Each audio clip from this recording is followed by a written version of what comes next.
There's a few shots in Lost in Translation where Charlotte, played by Scarlett Johansson, overlooks the city of Tokyo from her hotel windowsill.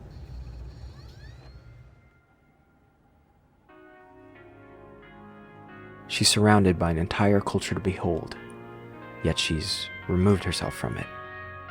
She's passive in the busiest city in the world, silently, like a subtitle out of sync. Nothing dramatic happens in these scenes, and yet the shots have stuck with me for years.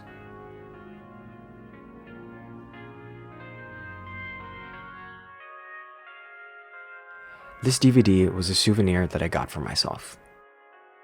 You want to guess where?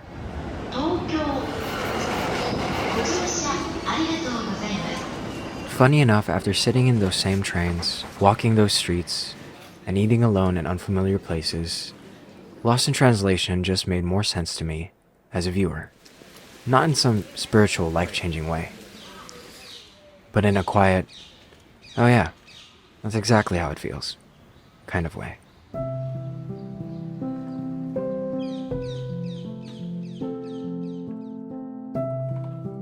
Released in 2003, Sofia Coppola's Lost in Translation has somehow aged incredibly well. It's not a movie that tries to explain much.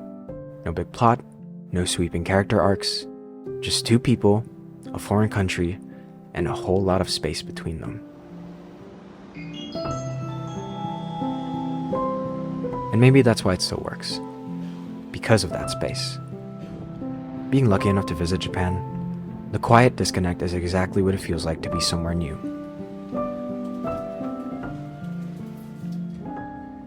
To be in the middle of everything, but not really in it. It feels like you're existing in a packed place that doesn't feel crowded. Strange. Does it get easier? No. Yes. It gets easier. The film captures a kind of low-grade emotional static you might find yourself in, like you're always tuned slightly off frequency. If you've ever been a little lost in your 20s, or even much later in life, you know exactly how this film feels. Charlotte is a new grad yet to find her purpose with an ignorant husband, and Bob is a has-been movie star promoting whiskey in a foreign country instead of confronting his own marriage. Seeing the two connect and understand each other in a place where they aren't necessarily seen or understood is the very reason this film hits different for a lot of people. I wish I could sleep. Me too. It's not trying to be profound, let alone trying to be anything. It's just honest. No grand romance, just pure connection that means more because of a shared lack of identity. And I guess in some ways we're all just still trying to find ours. Being in Japan gave the film a new kind of texture to me. You realize how massive the city is, how strange and beautiful it can feel to not necessarily be overstimulated by everything around you.